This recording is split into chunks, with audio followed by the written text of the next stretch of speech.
Welcome to J7 TV news. సామాజిక న్యాయానికి Congress party champion అని మంత్రి పొన్నం ప్రభాకర్ అన్నారు. కరీంనగర్లో ఆయన మీడియాతో మాట్లాడుతూ కాంగ్రెస్ పార్టీ చారిత్రాత్మక బడుగు బలహీన వర్గాలకు ఎస్సీ ఎస్టీలకు మైనార్టీలకు అవకాశాలను ఇచ్చిందన్నారు.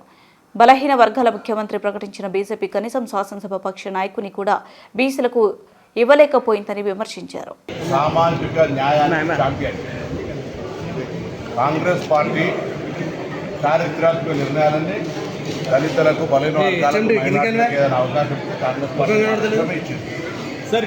ఈరోజు బలహీన వర్గాల ముఖ్యమంత్రి ప్రకటించిన భారతీయ జనతా పార్టీ కనీసం శాసనసభ పక్ష నాయకత్వాన్ని ఇవ్వలేకపోయింది. ఉన్న బలహీన వర్గాల అధ్యక్షుడు స్థానిక మంత్రి బండి సంజయ్ అకారణంగా తొలగించి మరొక వ్యక్తిని నియమించినారు. ఇంత పెద్ద బలహీన వర్గాల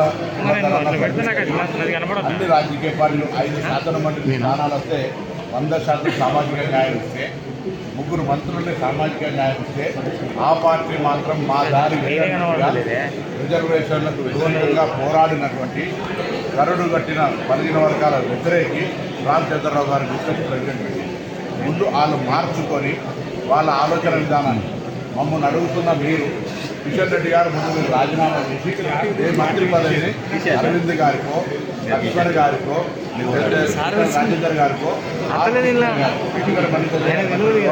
వాళ్ళకి ఇచ్చి అప్పుడు మమ్మల్ని ప్రకటించడానికి నువ్వు అవకాశం ఆనాడు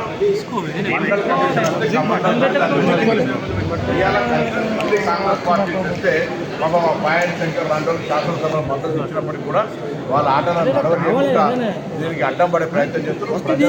బలహీన వర్గాల ఊరుకోరు. ఈరోజు గిమ్మిక్స్ ఏదో చెప్తే ఎవరు గమనించారు. మేము అడుగుతున్నటువంటి దానికి జవాబు చెప్పాలి.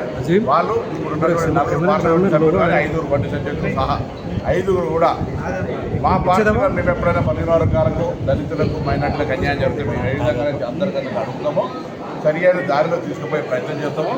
ఈరోజు బలహీన వర్గాల ప్రాతినిధ్యం ఉన్న ఆ 5-6 ఎంపీలు భారతీయ జనతా పార్టీ హిందువుల పేరు మీద ముస్లింల పేరు మీద ఇంకో రకరకాలైనటువంటి డైవర్షన్స్ లేకుండా రిజర్వేషన్లకు సంబంధించి 42% రాష్ట్రపతి గారి దగ్గర ఉన్నటువంటి దాన్ని ఆమోదించి త్వరలో నిర్ణయించిన ప్రకారంగా సెప్టెంబర్ 30 లోపల ఎన్నికలు నిర్వహించడానికి భారతీయ జనతా పార్టీ సహకరించాలి.